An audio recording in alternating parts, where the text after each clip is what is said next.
Langit Jakarta sore itu seolah ikut berduka, memayungi rumah minimalis bergaya Skandinavia yang selama ini menjadi satu-satunya harta berharga bagi keluarga kecilku. Rumah itu bukan sekadar bangunan. Ia adalah saksi bisu tawar yang putriku, Lena, yang berusia 5 tahun, aroma masakan istriku, Maya, yang selalu memenuhi setiap sudutnya, dan pelukan hangat yang selalu menyambutku pulang dari pekerjaan. Setiap sudutnya menyimpan kenangan. Setiap retakan kecil di dinding seolah punya cerita. Aku, Raka, seorang desainer grafis lepas yang bekerja keras siang malam, telah mencurahkan seluruh jiwa dan raga untuk rumah impian ini. Kredit bank yang lunas 3 tahun lebih cepat dari jadwal adalah bukti nyata kerja kerasku, pengorbanan Maya yang selalu mendukung, dan masa depan cerah yang kami impikan bersama. Namun, semua itu runtuh dalam sekejap, tak lebih dari sehelai kertas yang disodorkan seorang kurir bank pagi itu. Amplop coklat dengan logo bank yang familiar itu terasa dingin di tanganku, seolah membawa firasat buruk. Jantungku berdebar tak karuan saat kubuka isinya. Sebuah surat pemberitahuan lelang. Lelang? Rumahku? Mustel. Aku sudah melunasi semua cicilan. Tanganku gemetar saat membaca detailnya. Atas nama Bapak Suryo dan Ibu Lastri, pinjaman dengan agunan sertifikat hak milik nomor XXXXX akan dilakukan lelang pada tanggal 20 bulan Y. Suryo dan Lastri. Itu nama mertuaku. Duniaku seolah jungkir balik. Nafas tercekat di tenggorokan. Bagaimana mungkin? Mengapa? Kapan? Ribuan pertanyaan menyerbu benakku, memicu gelombang mual yang hebat. Aku berlari ke kamar, mencari sertifikat rumah yang kusimpan rapi di brankas kecil. Kosong. Brankas itu kosong. Hanya ada debu dan kekosongan yang menganga, mencerminkan kehampaan yang kini kurasakan. Maya, yang baru saja pulang dari mengantar Lena ke sekolah, menatapku bingung. Wajahnya yang ceria seketika pudar melihat raut panikku. Ada apa, Mas? Tanyanya. Suaranya lembut, namun tak mampu menenangkan badai dalam diriku. Aku tak bisa bicara, hanya bisa menyodorkan surat itu padanya. Maya membacanya perlahan, matanya membelalak, bibirnya bergetar. Wajahnya yang semula cerah kini pucat pasi, seolah seluruh darahnya mengering. Ia terduduk lemas di sofa. Surat itu jatuh dari tangannya. Tidak mungkin, Mas. Ayah dan ibu tidak mungkin. Bisiknya, lebih kepada dirinya sendiri. Sore itu, kami langsung mendatangi rumah mertua. Sebuah rumah megah di kawasan elit, hasil dari bisnis properti mereka yang konon sukses. Aku mencoba menenangkan diri, menata kata-kata, meskipun amarah masih membakar ubun-ubun. Saat kami masuk, mertua sedang asyik menonton televisi di ruang keluarga yang luas. Bapak Suryo, dengan tubuh gempal dan rambut memutih, hanya melirik sekilas. Ibu Lastri, dengan perhiasan berkilauan di leher dan jemarinya, bahkan tidak mengalihkan pandangan dari layar. Ayah, Ibu, Maya memulai, suaranya bergetar. Ada apa ini? Surat dari bank tentang rumah kami. Bapak Suryo menghela napas panjang, seolah kami mengganggu ketenangan sorenya. Oh, itu. Biasa. Nak, ayah pinjam sebentar. Pinjam? Sebentar? Ayah menggadaikan rumah kami tanpa sepengetahuan kami. Suaraku meninggi, tak bisa lagi menahan emosi. Itu rumah satu-satunya. Ayah, hasil jerih payah kami. Ibu Lastri akhirnya menoleh, menatapku dengan sorot mata dingin. Kenapa memangnya? Kalian kan anak kami. Apa susahnya membantu orang tua? Lagi pula, itu hanya sebentar. Nanti juga kami tebus. Sebentar? Lelang itu minggu depan. Ibu, bagaimana bisa sebentar? Maya berteriak. Air mata mulai mengalir di pipinya. Bapak Suryo tertawa kecil. Tawa yang terdengar hambar dan meremehkan. Ah, kalian ini terlalu panik. Santai saja. Ayah dan ibu kan punya banyak aset. Nanti juga beres. Kalian tinggal di sini dulu saja kalau rumahnya disita. Kata-kata itu bagai belati yang menusuk jantungku. Tinggal di sini? Di rumah mereka. Sebagai gelandangan yang kehilangan segalanya karena keserakahan mereka? Sikap acuh tak acuh itu, senyum remeh itu, seolah menganggap penderitaan kami adalah hal sepele. Mereka tidak menunjukkan sedikit pun penyesalan, apalagi empati. Mereka bahkan tidak meminta maaf. Bagi mereka, rumah kami hanyalah angka di atas kertas, alat untuk memenuhi kebutuhan finansial mereka yang tak pernah puas. Ayah, Ibu, bagaimana bisa kalian sekejam ini? Maya terisak. Suaranya nyaris tak terdengar. Kejam? Kami ini orang tua kalian. Kalian harusnya berterima kasih kami masih mau menampung kalian kalau sampai rumah itu hilang. Ibu Lastri membalas dengan nada tinggi, seolah kami yang bersalah. Malam itu, kami pulang dengan hati hancur. Rumah yang seharusnya menjadi tempat berlindung kini terasa seperti penjara yang siap merenggut kebebasan kami. Lena, putri kecil kami, merasakan ketegangan itu. Ia sering bertanya mengapa ayah dan ibu terlihat sedih. Mengapa kami tidak tertawa lagi? Aku tidak bisa tidur. Bayangan senyum meremehkan mertua terus menghantuiku. Rasa sakit karena pengkhianatan itu bercampur dengan kemarahan yang membara. Aku tidak akan membiarkan ini berlalu begitu saja. Mereka harus membayar. Mereka harus merasakan penderitaan yang jauh lebih besar dari apa yang mereka sebabkan padaku. Dendam itu mulai tumbuh, berakar dalam di setiap serat tubuhku, mengubahku menjadi sosok yang tak pernah ku kenal sebelumnya. Pagi itu, rumah kami terasa dingin dan asing. Cahaya matahari yang biasanya menyelinap masuk melalui jendela besar, kini terasa menusuk, menyoroti kekosongan yang menganga. Lena, putriku, masih terlalu kecil untuk memahami badai yang menerpa kami. Ia hanya tahu bahwa ayah dan ibu tidak lagi sering tersenyum, dan suasana di rumah menjadi begitu hening. Matanya yang polos menatapku, seolah mencari jawaban atas perubahan mendadak ini. Aku memeluknya erat, mencium puncak kepalanya yang beraroma sampo bayi. Janji untuk melindunginya, untuk memberinya kehidupan yang layak, kini terasa seperti beban berat yang menghimpit dada. Maya, istriku, adalah sosok yang paling terpukul selain diriku.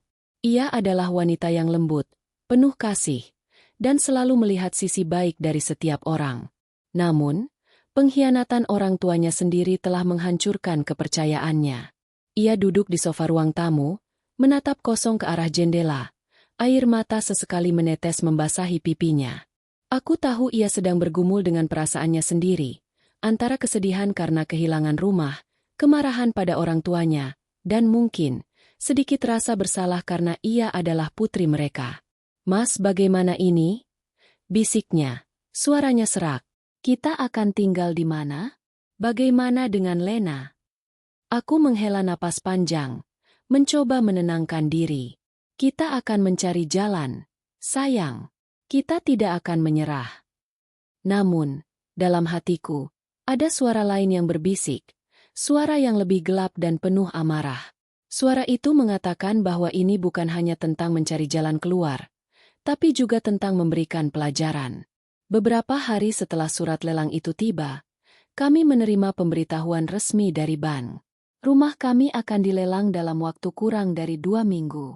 Harga penawaran awal jauh di bawah nilai pasar, dan kami tahu, dengan waktu sesingkat itu, mustahil bagi kami untuk mengumpulkan dana sebesar itu.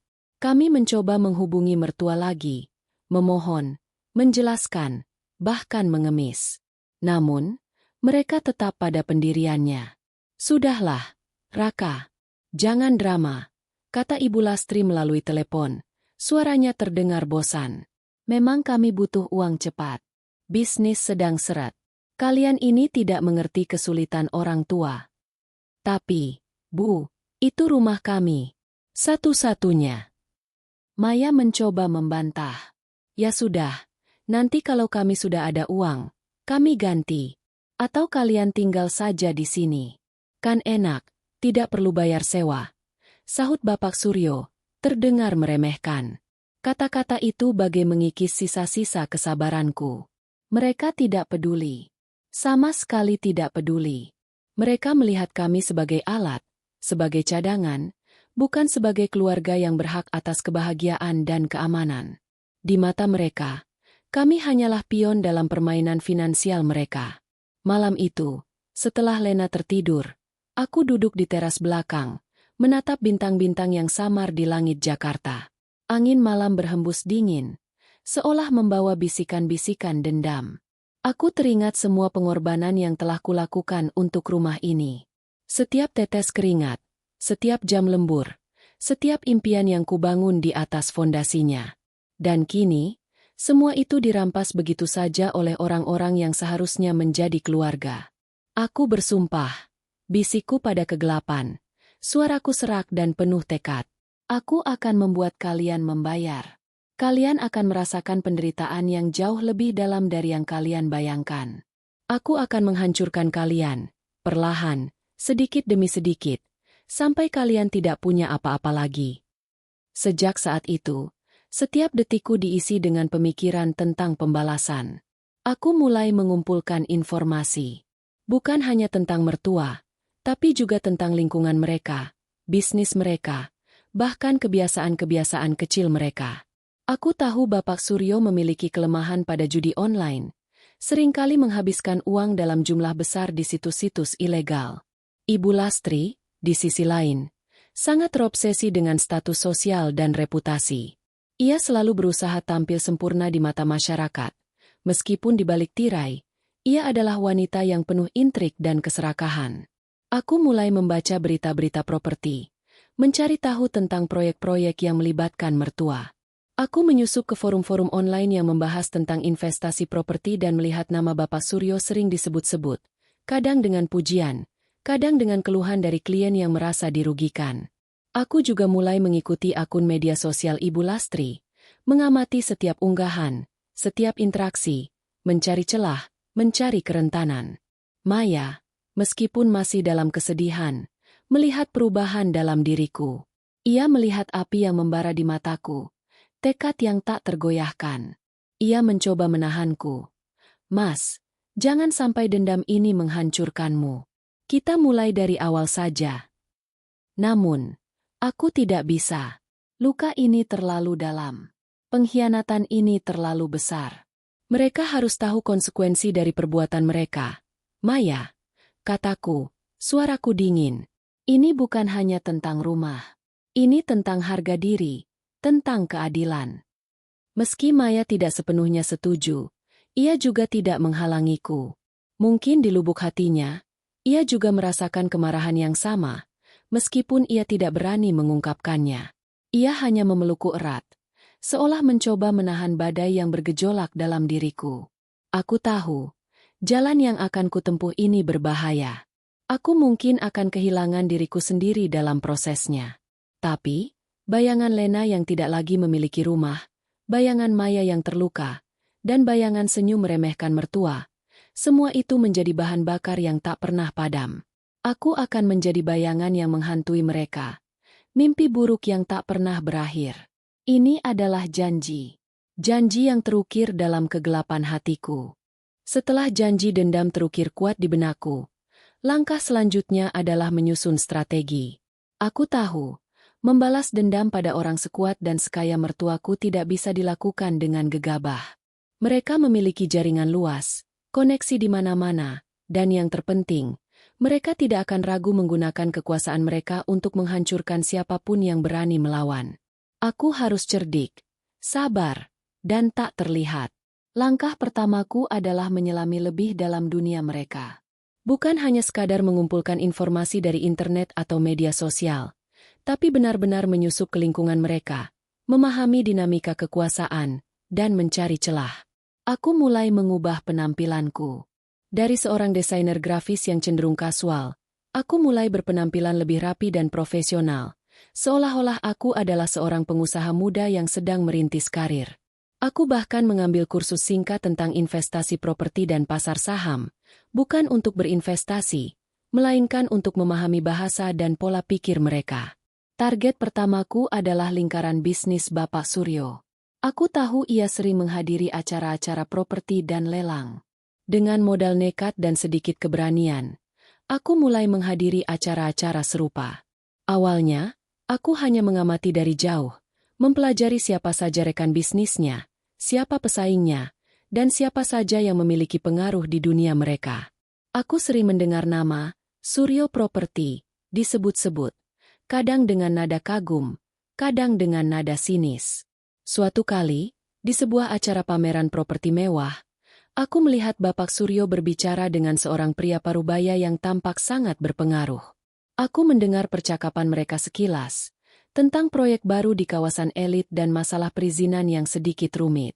Pria itu adalah Pak Herman, seorang pejabat dinas tata kota yang dikenal memiliki pengaruh besar. Aku tahu, mendekati Pak Herman adalah kunci untuk memahami lebih banyak tentang jaringan bisnis mertuaku. Aku tidak langsung mendekat. Aku menghabiskan beberapa hari berikutnya untuk meneliti Pak Herman. Aku menemukan bahwa ia memiliki hobi bermain golf dan sering menghabiskan waktu di klub golf eksklusif. Aku, yang sama sekali tidak tahu cara bermain golf, segera mendaftar kursus kilat. Itu adalah pengorbanan kecil demi tujuan yang lebih besar. Beberapa minggu kemudian, aku berhasil mendapatkan keanggotaan sementara di klub golf yang sama. Aku menghabiskan waktu berjam-jam di lapangan, belajar memukul bola, dan yang terpenting, mengamati Pak Herman. Aku menunggu momen yang tepat. Momen itu datang saat Pak Herman sedang beristirahat di clubhouse, sendirian, setelah sesi golfnya. Aku memberanikan diri mendekat. "Permisi, Pak Herman," sapaku ramah, dengan senyum yang kupaksakan. "Saya Raka. Saya sering melihat Bapak di sini. Saya baru belajar golf, dan saya sangat kagum dengan permainan Bapak." Pak Herman, seorang pria parubaya dengan senyum ramah, sedikit terkejut, namun membalas senyumku. "Oh, terima kasih. Baru belajar, ya? Semangat. Golf memang butuh kesabaran." Dari sana, percakapan mengalir. Aku berpura-pura tertarik pada dunia properti, meminta nasihat darinya, dan secara tidak langsung, memancing informasi tentang Bapak Suryo. Pak Herman, yang tampaknya senang dengan perhatianku, mulai bercerita. Ia mengungkapkan bahwa Bapak Suryo adalah pengusaha yang ambisius, kadang terlalu ambisius, dan seringkali mengambil jalan pintas. Ia juga menyebutkan beberapa proyek Bapak Suryo yang bermasalah di masa lalu, yang diselesaikan dengan cara-cara khusus. "Suryo itu memang licin, Raka," kata Pak Herman suatu sore, sambil menyeruput kopi. "Dia tahu celah hukum, dan dia punya orang-orang yang bisa membantu dia menutupinya. Tapi, setiap orang pasti punya titik lemah." Aku mendengarkan dengan saksama. Setiap kata Pak Herman adalah permata bagiku. Aku juga mulai membangun koneksi dengan orang-orang lain di lingkaran mereka. Para pengusaha properti kecil yang mungkin pernah dirugikan oleh Bapak Suryo, atau para kontraktor yang memiliki pengalaman buruk dengannya. Aku menemukan bahwa ada beberapa di antara mereka yang menyimpan dendam tersembunyi terhadap mertuaku, tetapi terlalu takut untuk bertindak. Mereka adalah sekutu potensialku. Sementara itu, aku juga mulai mencari informasi tentang Ibu Lastri. Obsesinya pada status sosial adalah kelemahan terbesarnya. Ia sering mengadakan acara sosial mewah, mengundang para sosialita dan pejabat penting. Aku tahu, merusak reputasinya di mata orang-orang ini akan menjadi pukulan telak baginya. Aku mulai mencari tahu tentang organisasi amal yang sering ia ikuti, atau perkumpulan sosialita tempat ia menjadi anggota. Aku menemukan bahwa Ibu Lastri adalah ketua sebuah yayasan amal yang cukup besar. Yayasan itu sering mengadakan acara penggalangan dana yang megah. Aku memutuskan untuk mendekati yayasan itu, bukan sebagai donatur besar, melainkan sebagai seorang relawan yang bersemangat untuk membantu. Dengan begitu, aku bisa menyusup ke dalam lingkaran dalamnya, mengamati dari dekat bagaimana yayasan itu beroperasi, dan mencari tahu apakah ada celah atau rahasia yang bisa kubongkar. Tindakan kecil pertama yang kulakukan adalah menyebarkan rumor halus. Di klub golf, aku sesekali melemparkan komentar yang seolah-olah tidak sengaja, tentang betapa beruntungnya Bapak Suryo bisa lolos dari masalah hukum di masa lalu, atau tentang investasi berisiko tinggi yang sering ia lakukan. Di Yayasan Amal, aku secara halus menyinggung tentang transparansi dan akuntabilitas dalam pengelolaan dana, seolah-olah aku hanya ingin memastikan semuanya berjalan baik. Rumor itu, meskipun kecil, mulai menyebar. Aku melihat perubahan dalam cara orang-orang memandang mertuaku. Ada keraguan di mata mereka, bisikan-bisikan yang lebih sering kudengar. Aku tahu, ini baru permulaan. Percikan api dendam telah menyala, dan kini, ia mulai membakar perlahan, mengikis fondasi kekuasaan dan reputasi mertuaku. Aku tersenyum tipis. Ini baru awal dari penderitaan abadi yang akan kuberikan pada mereka. Setelah berhasil menyusup ke dalam lingkaran sosial dan bisnis mertuaku, langkah selanjutnya adalah mulai merajut jaring laba-laba manipulasi. Aku tidak ingin menyerang mereka secara langsung. Itu terlalu berisiko dan bisa membuat mereka curiga. Sebaliknya, aku akan memanfaatkan kelemahan mereka, mengadu domba mereka dengan orang-orang di sekitar mereka, dan membuat mereka membuat kesalahan fatal dengan tangan mereka sendiri. Target pertamaku adalah Bapak Suryo dan kelemahannya pada judi online. Aku tahu ia sering bermain di situs-situs ilegal yang tidak memiliki regulasi yang jelas. Aku juga tahu ia memiliki seorang rekan bisnis bernama Pak Dito, yang seringkali menjadi penjamin atau pemberi pinjaman saat Bapak Suryo mengalami kerugian besar. Hubungan mereka, meskipun tampak solid di permukaan, sebenarnya rapuh karena Pak Dito sering merasa dimanfaatkan. Aku mulai mendekati Pak Dito dengan hati-hati. Aku berpura-pura menjadi seorang investor muda yang tertarik pada proyek-proyek properti, dan secara kebetulan, aku menyebutkan nama Bapak Suryo. Saya dengar Bapak Suryo adalah pemain besar di industri ini, kataku suatu sore, saat kami bertemu di sebuah kafe mewah. Tapi, saya juga mendengar beberapa rumor tentang kebiasaan berjudi online-nya. Apakah itu benar? Pak Dito, yang awalnya enggan berbicara, perlahan mulai membuka diri. Ia mengeluh tentang bagaimana Bapak Suryo sering meminjam uang darinya, berjanji akan mengembalikan dengan bunga tinggi, namun seringkali terlambat atau bahkan tidak mengembalikan sama sekali. Aku mendengarkan dengan saksama, sesekali melemparkan komentar yang memprovokasi, seperti, "Sayang sekali ya, Pak. Dengan reputasi sebesar itu, seharusnya tidak ada masalah seperti itu." Aku kemudian mulai mengirimkan informasi anonim kepada Pak Dito, berupa tangkapan layar transaksi judi Bapak Suryo yang menunjukkan kerugian besar, atau percakapan Bapak Suryo dengan bandar judi yang menunjukkan keputusasaannya. Informasi itu kudapatkan dari seorang peretas bayaran yang kupekerjakan secara rahasia. Aku memastikan bahwa informasi itu tidak bisa dilacak kembali kepadaku. Pak Dito, yang awalnya hanya mengeluh, kini mulai marah. Ia melihat bukti nyata bahwa Bapak Suryo tidak hanya berjudi, tapi juga menyembunyikan kerugiannya darinya. Ketegangan antara mereka mulai meningkat. Aku bahkan sesekali menelepon Pak Dito dengan nomor anonim, berpura-pura menjadi teman yang peduli, dan menyarankan agar ia lebih berhati-hati dalam berurusan dengan Bapak Suryo. Sementara itu, aku juga mulai merajut jaringku di sekitar Ibu Lastri. Kelemahannya adalah obsesinya pada status sosial dan reputasi.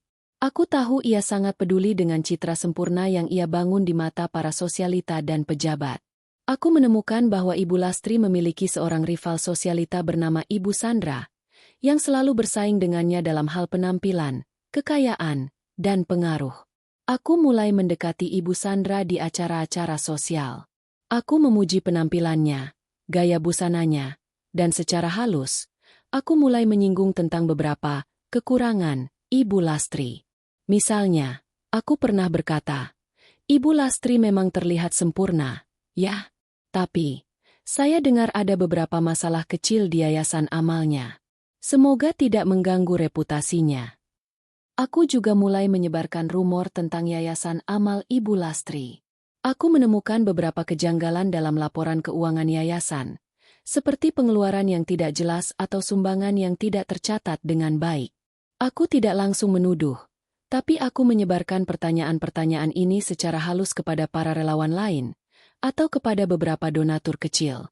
Saya hanya ingin memastikan bahwa semua dana disalurkan dengan benar, kataku dengan nada prihatin.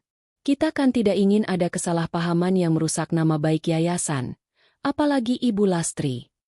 Rumor itu mulai menyebar seperti api. Para relawan mulai bertanya-tanya. Para donatur mulai ragu. Ibu Sandra, yang selalu mencari celah untuk menjatuhkan Ibu Lastri, memanfaatkan situasi ini. Ia mulai secara terbuka mempertanyakan transparansi yayasan di depan umum, menuntut audit yang independen. Ketegangan dalam keluarga mertuaku juga mulai terlihat.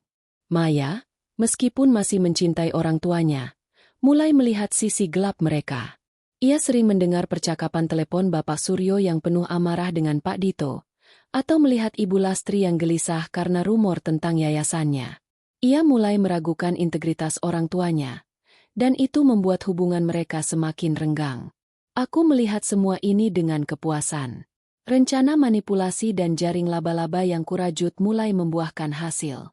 Mertuaku mulai saling mencurigai, membuat kesalahan, dan secara perlahan, mereka mulai menghancurkan diri mereka sendiri. Ini baru permulaan. Aku akan terus menarik benang-benang itu, sampai seluruh hidup mereka terjerat dalam kekacauan yang tak bisa mereka lepaskan. Setelah jaring laba-laba manipulasi berhasil merenggangkan hubungan mertuaku dengan lingkaran mereka, kini saatnya melancarkan pukulan telak pada aspek yang paling mereka hargai, keuangan. Aku tahu, uang adalah segalanya bagi Bapak Suryo dan Ibu Lastri. Kehilangan kekayaan akan menjadi penderitaan terbesar bagi mereka. Jauh lebih menyakitkan daripada kehilangan reputasi atau hubungan sosial. Aku mulai dengan Bapak Suryo. Kelemahannya pada judi online adalah pintu masukku. Aku telah mengumpulkan cukup banyak informasi tentang kebiasaan berjudinya, situs-situs yang ia gunakan, dan bahkan pola taruhannya. Dengan bantuan peretas yang sama, aku mulai melakukan intervensi halus. Aku tidak langsung meretas akunnya. Itu terlalu berisiko. Sebaliknya, aku memanipulasi informasi yang ia terima. Misalnya, aku akan mengirimkan tips palsu tentang pertandingan atau angka lotre yang akan keluar, yang sebenarnya dirancang untuk membuatnya kalah besar. Aku juga akan membanjiri akunnya dengan tawaran-tawaran bonus yang menggiurkan dari situs judi lain yang sebenarnya adalah jebakan. Bapak Suryo, dengan sifat serakahnya, selalu tergoda. Ia mulai bertaruh lebih besar, berharap bisa mengembalikan kerugiannya, namun justru semakin terjerumus. Pada saat yang sama, aku juga mulai menyerang bisnis propertinya. Aku tahu Bapak Suryo memiliki beberapa proyek yang sedang berjalan, terutama proyek perumahan di pinggir kota yang sedang dalam tahap pembangunan. Aku mulai menyebarkan informasi negatif tentang proyek itu di forum-forum properti dan grup-grup WhatsApp yang sering diakses oleh calon pembeli. Aku tidak menyebarkan kebohongan, melainkan menyoroti masalah-masalah kecil yang memang ada, seperti keterlambatan perizinan atau masalah kualitas bahan bangunan yang sempat terjadi di proyek sebelumnya. Aku juga menghubungi beberapa kontraktor dan pemasok yang pernah bekerja sama dengan Bapak Suryo dan memiliki pengalaman buruk dengannya. Aku meyakinkan mereka untuk menuntut pembayaran yang tertunda, atau bahkan membatalkan kontrak mereka dengan alasan ketidakpercayaan. Aku menawarkan mereka kompensasi kecil sebagai imbalan, yang tentu saja mereka terima dengan senang hati. Akibatnya, proyek perumahan Bapak Suryo mulai mengalami masalah serius. Pembeli mulai ragu, beberapa bahkan membatalkan pesanan mereka. Kontraktor dan pemasok mulai menarik diri, menyebabkan keterlambatan pembangunan yang signifikan. Bank yang membiayai proyek itu mulai khawatir dan menuntut penjelasan. Bapak Suryo terjebak dalam lingkaran setan. Ia membutuhkan uang untuk menutupi kerugian judi dan melanjutkan proyek, tetapi bisnisnya justru semakin terpuruk.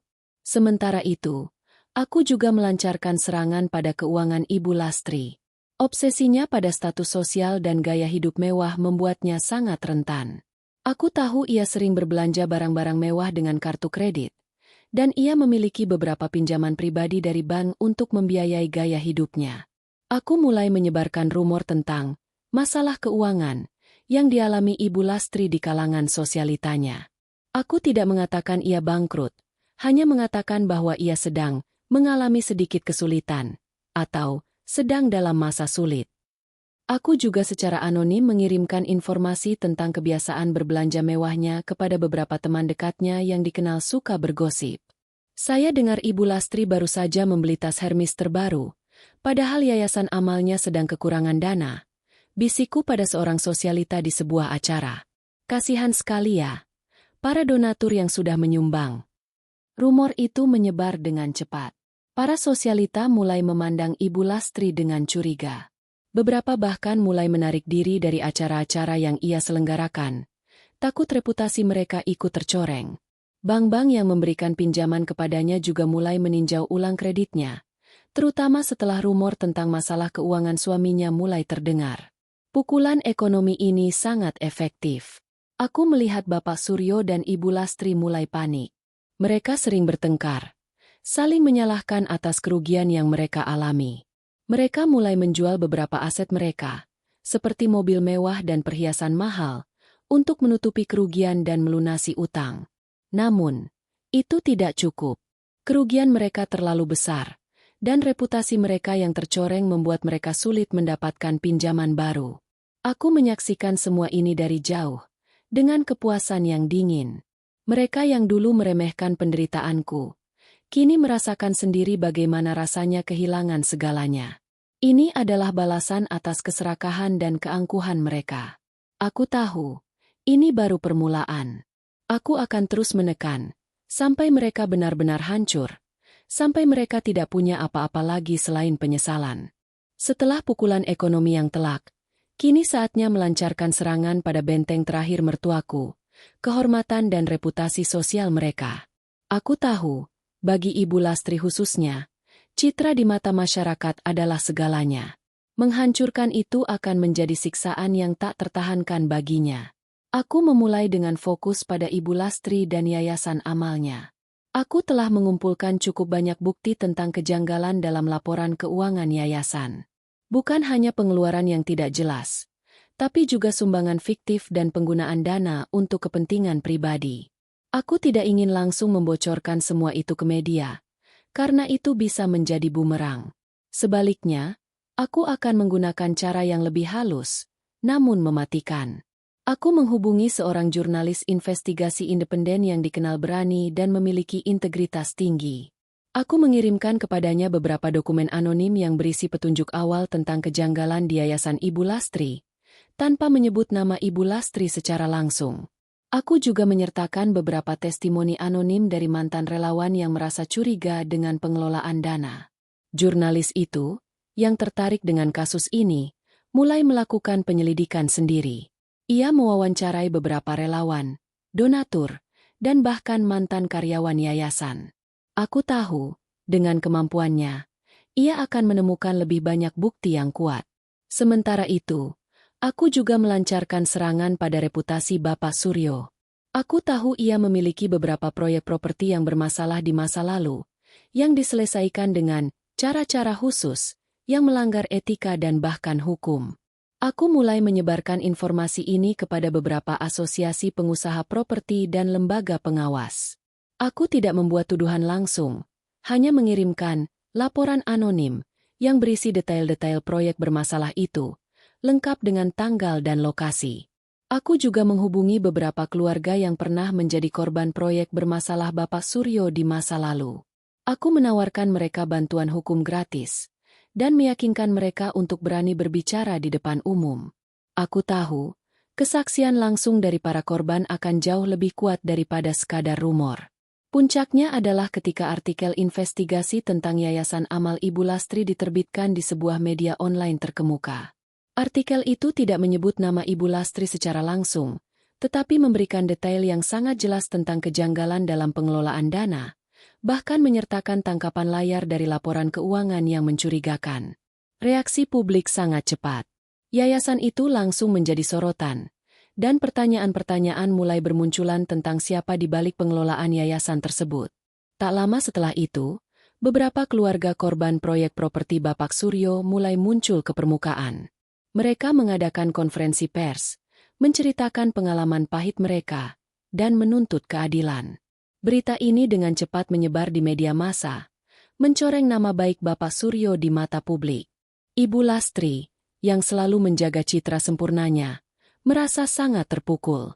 Ia sering terlihat panik, mencoba menghubungi jurnalis untuk membantah berita itu, atau mengancam para relawan yang dicurigai membocorkan informasi. Namun, semua usahanya sia-sia. Reputasinya hancur. Para sosialita yang dulu memujanya kini mulai menjauh, enggan bergaul dengannya. Ia menjadi bahan gosip dan cemoohan. Bapak Suryo juga tidak luput. Bisnis propertinya yang sudah terpuruk kini semakin hancur karena skandal ini. Klien-kliennya membatalkan kontrak, investor menarik diri, dan bank-bank menolak memberikan pinjaman baru. Ia dicap sebagai pengusaha tidak etis dan penipu. Aku melihat mereka berdua, yang dulu begitu angkuh dan meremehkan, kini terpuruk dalam kehancuran sosial. Mereka kehilangan kehormatan, dukungan, dan rasa hormat dari siapapun. Mereka menjadi paria di lingkungan mereka sendiri. Aku tahu, ini adalah penderitaan yang tak kalah menyakitkan dari kerugian finansial. Mereka telah kehilangan segalanya, kecuali satu hal, penyesalan yang akan menghantui mereka selamanya. Senyum tipis terukir di bibirku. Ini adalah balasan yang setimpal. Ketika kehancuran sosial dan ekonomi mertuaku semakin dalam, dampak paling menyakitkan mulai terasa di dalam inti keluarga mereka sendiri. Aku tahu, bagi mereka yang sangat menghargai status dan citra, retaknya hubungan keluarga akan menjadi pukulan yang tak terpulihkan. Terutama, aku ingin melihat bagaimana Maya, istriku, dan saudara iparku, Bima, akan bereaksi terhadap kejatuhan orang tua mereka. Maya, selama ini, berada di tengah-tengah badai. Di satu sisi, ia adalah putri yang mencintai orang tuanya, meskipun ia terluka oleh perbuatan mereka. Di sisi lain, ia adalah istriku, ibu dari Lena, yang telah merasakan langsung penderitaan akibat keserakahan mertua. Aku tidak pernah memaksanya untuk memihak, tetapi aku tahu, setiap kali ia melihat orang tuanya semakin terpuruk, ia semakin menyadari betapa kejamnya mereka. Aku tidak perlu melakukan banyak hal untuk memicu keretakan ini. Keadaanlah yang melakukannya. Bapak Suryo dan Ibu Lastri, yang kini tertekan dari segala sisi, mulai sering bertengkar hebat. Rumah megah mereka yang dulu selalu diisi tawa dan pesta, kini dipenuhi teriakan dan saling tuding. Mereka menyalahkan satu sama lain atas kemerosotan bisnis, skandal yayasan, dan hilangnya reputasi. Ini semua gara-gara judi bodohmu, Suryo, teriak Ibu Lastri suatu malam. Suaranya terdengar hingga ke ruang tamu tempat kami duduk. Lihat apa yang terjadi pada kita sekarang. Kita tidak punya apa-apa lagi. Dan kau, Lastri, obsesimu pada barang mewah dan yayasan bodoh itu yang membuat kita terlilit utang. Kau yang menghancurkan nama baik kita. Balas Bapak Suryo tak kalah keras. Lena, yang sedang bermain di dekat kami, terkejut mendengar suara-suara itu. Ia memeluk Maya erat, ketakutan. Maya hanya bisa menatapku dengan tatapan sedih, seolah meminta maaf atas kekacauan yang terjadi. Bima, saudara iparku, adalah sosok yang lebih pragmatis. Ia selalu bergantung pada kekayaan orang tuanya, menikmati gaya hidup mewah tanpa perlu bekerja keras. Namun, ketika keran uang mulai mengering, dan reputasi orang tuanya hancur, ia mulai panik. Ia tidak lagi bisa menikmati kemewahan yang sama, dan teman-temannya mulai menjauhinya. Aku sesekali bertemu Bima di luar, berpura-pura memberikan dukungan moral. Kasihannya, Bim. Ayah dan ibu sedang dalam masalah besar, kataku suatu kali, dengan nada prihatin yang dibuat-buat.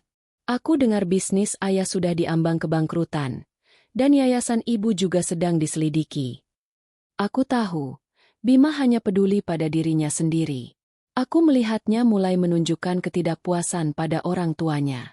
Ia mulai mengeluh tentang bagaimana orang tuanya menghancurkan masa depannya, bagaimana ia tidak lagi bisa bergaul dengan teman-teman elitnya.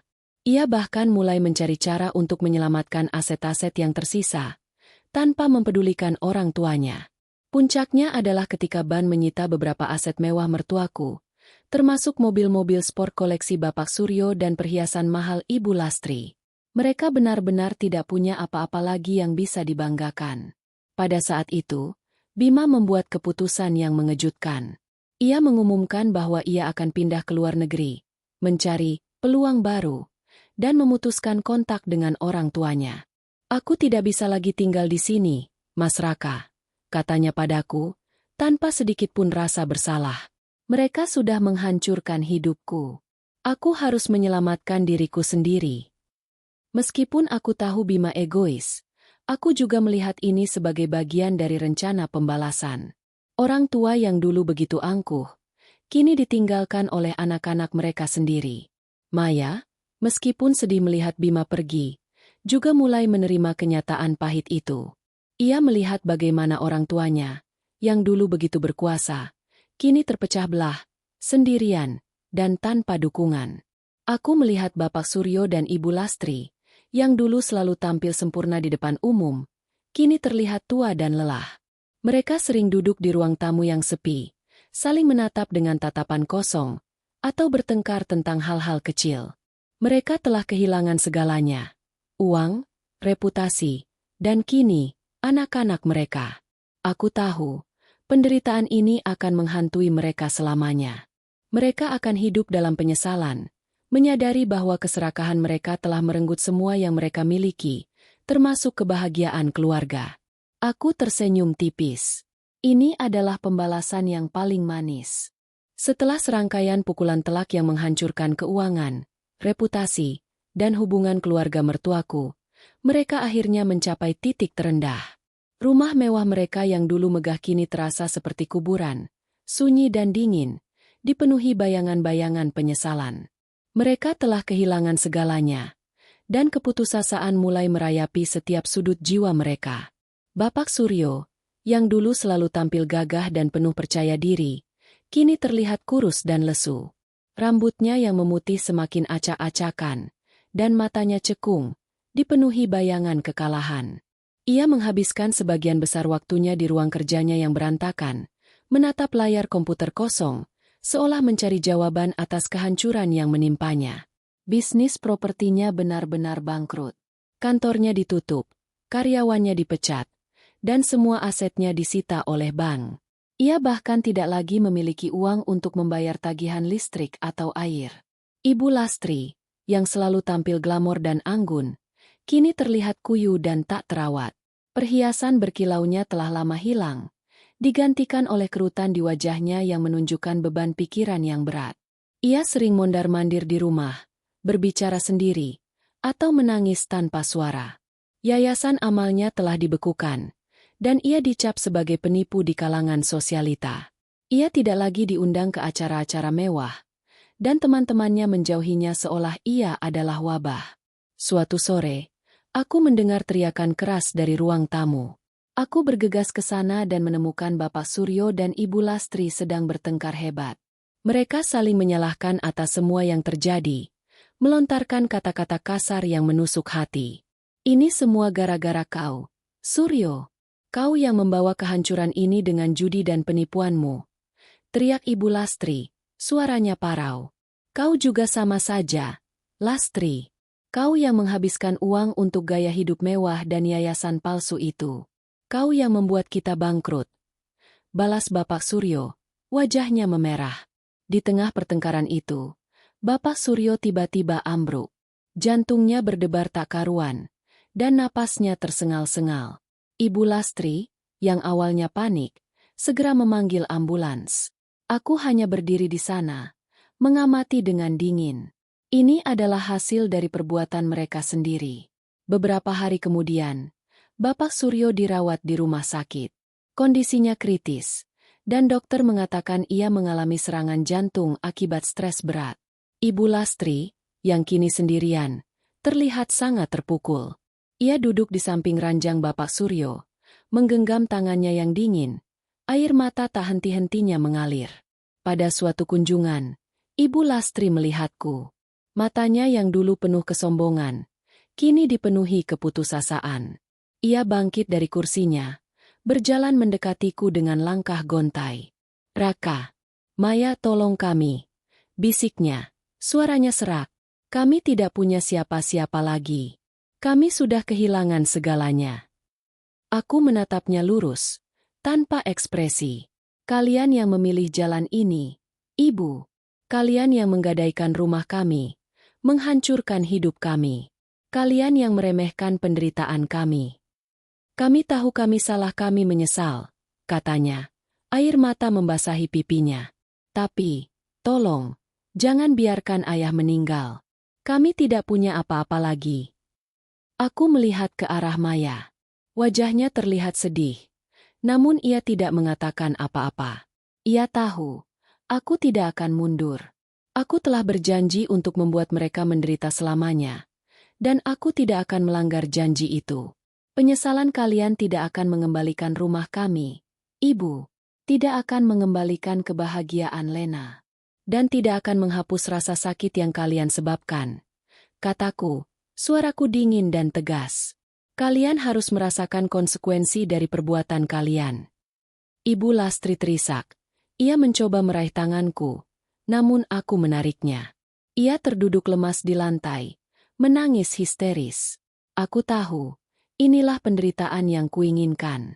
Mereka telah mencapai titik keputusasaan, tidak punya harapan, tidak punya siapa-siapa. Mereka sendirian, menghadapi kehancuran yang mereka ciptakan sendiri. Aku berbalik, meninggalkan mereka dalam kesendirian dan penderitaan mereka. Ini adalah balasan yang setimpal. Setelah mertuaku mencapai titik keputusasaan, aku tahu saatnya untuk melancarkan pembalasan terakhir.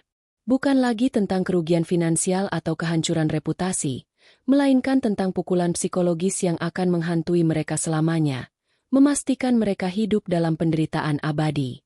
Bapak Suryo masih terbaring lemah di rumah sakit. Kondisinya membaik namun jiwanya hancur. Ibu Lastri, yang kini sendirian, tampak seperti bayangan dari dirinya yang dulu. Aku memutuskan untuk menggunakan kelemahan terbesar mereka saat ini. Rasa takut akan kehilangan satu sama lain, dan penyesalan mendalam atas perbuatan mereka. Aku mulai dengan mengirimkan surat-surat anonim ke rumah sakit, yang ditujukan kepada Bapak Suryo.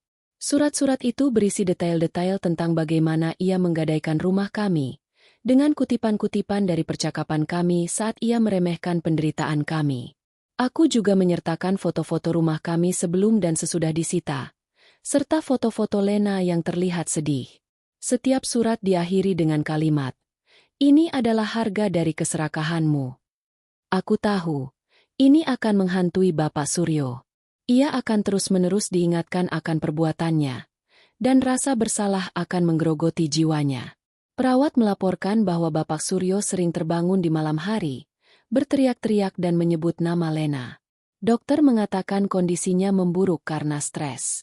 Sementara itu, aku juga melancarkan serangan pada Ibu Lastri. Aku tahu ia sangat mencintai Bapak Suryo, meskipun mereka sering bertengkar. Aku ingin membuatnya merasa bahwa ia adalah penyebab penderitaan suaminya. Aku mulai menyebarkan rumor di antara beberapa perawat di rumah sakit, bahwa stres akibat masalah keuangan dan skandal yayasanlah yang menyebabkan Bapak Suryo sakit. Aku juga secara anonim mengirimkan bunga duka cita ke rumah sakit, seolah-olah Bapak Suryo sudah meninggal. Ibu Lastri, yang sudah rapuh, semakin hancur. Ia percaya bahwa ia adalah penyebab penderitaan suaminya. Ia sering menangis di samping ranjang Bapak Suryo, memohon maaf, dan berjanji akan menebus semua kesalahannya. Ia bahkan mencoba bunuh diri, namun berhasil digagalkan oleh perawat. Puncaknya adalah ketika aku mengatur pertemuan terakhir dengan mereka, di rumah sakit. Aku datang bersama Maya dan Lena. Bapak Suryo, yang sudah bisa duduk di ranjangnya, menatapku dengan mata kosong. Ibu Lastri duduk di sampingnya, memegang tangannya erat. "Kalian ingin apa lagi?" bisik Ibu Lastri. Suaranya nyaris tak terdengar. Aku menatap mereka berdua, dengan senyum tipis yang dingin. "Aku hanya ingin kalian tahu, bahwa ini semua adalah hasil dari perbuatan kalian. Kalian menggadaikan rumah kami, menghancurkan hidup kami, dan sekarang, kalian membayar harganya. Kami sudah kehilangan segalanya," kata Bapak Suryo, suaranya lemah. "Apa lagi yang kalian inginkan? Kalian tidak akan pernah bisa menebus apa yang telah kalian lakukan," kataku, suaraku tegas. "Kalian akan hidup dalam penyesalan, dalam penderitaan, selamanya. Setiap kali kalian melihat satu sama lain, kalian akan teringat akan kehancuran yang kalian sebabkan." Lena, yang selama ini diam, tiba-tiba berlari ke arah Bapak Suryo. "Kakek, kenapa kakek sakit?" tanyanya polos. Bapak Suryo menatap Lena, matanya berkaca-kaca. Ia mencoba meraih tangan Lena, namun aku segera menarik putriku. Jangan sentuh dia, kataku. Suaraku dingin. Kalian tidak pantas menyentuhnya. Ibu Lastri menangis histeris. Jangan pisahkan kami dari cucu kami. Kalian sudah memisahkan kami dari rumah kami, dari kebahagiaan kami. Balasku. Ini adalah karma. Kalian akan hidup dalam kesendirian, tanpa siapapun di samping kalian. Aku berbalik, menarik Maya dan Lena bersamaku. Aku meninggalkan mereka berdua di ruangan itu, terpuruk dalam keputusasaan, dihantui oleh bayangan masa lalu dan penyesalan yang tak berujung. Aku tahu, mereka tidak akan pernah bisa bangkit lagi. Mereka akan hidup dalam penderitaan abadi, seperti yang kuinginkan. Pembalasan ini telah selesai. Pembalasan telah usai. Bapak Suryo dan Ibu Lastri, yang dulu begitu angkuh dan berkuasa, kini benar-benar hancur. Bapak Suryo meninggal beberapa bulan kemudian di rumah sakit, akibat komplikasi dari serangan jantung yang diperparah oleh depresi berat. Ibu Lastri, yang kini sendirian, hidup dalam kesendirian dan kemiskinan. Ia kehilangan semua asetnya, dan tidak ada satupun kerabat atau teman yang mau membantunya. Ia sering terlihat duduk di bangku taman, menatap kosong ke depan, seolah jiwanya telah mati.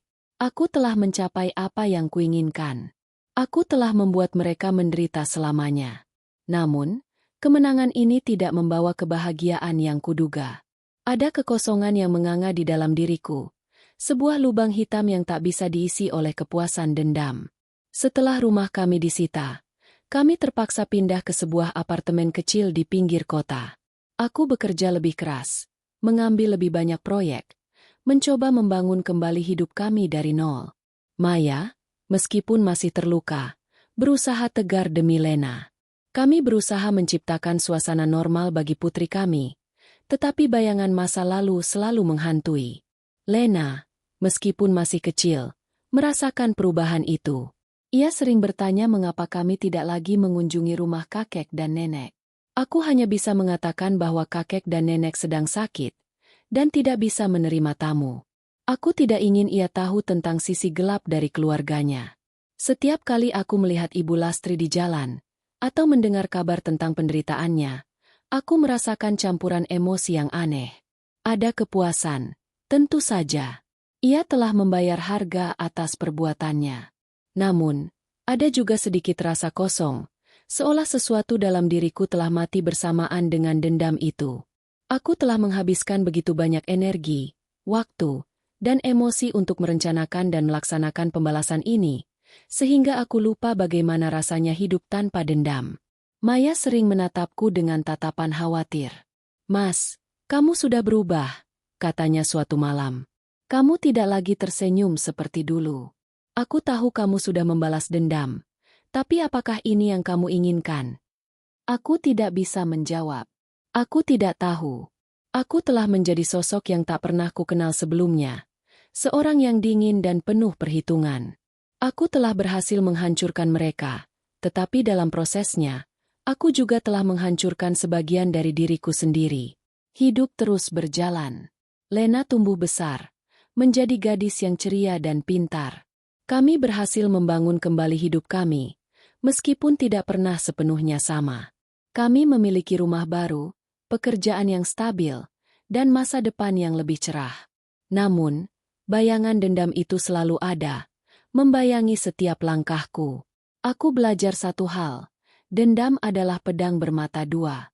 Ia bisa memberikan kepuasan sesaat, tetapi juga bisa mengikis jiwa, meninggalkan luka yang tak terlihat. Mertuaku memang menderita selamanya, tetapi aku juga hidup dalam bayangan dendam itu, sebuah pengingat abadi akan kegelapan yang pernah merasuki hatiku. Pada akhirnya, kisah ini bukan hanya tentang pembalasan, tetapi juga tentang konsekuensi dari sebuah pilihan. Pilihan untuk membiarkan dendam menguasai, dan harga yang harus dibayar untuk itu. Aku telah memenangkan perang, tetapi aku tidak yakin apakah aku benar-benar memenangkan kedamaian.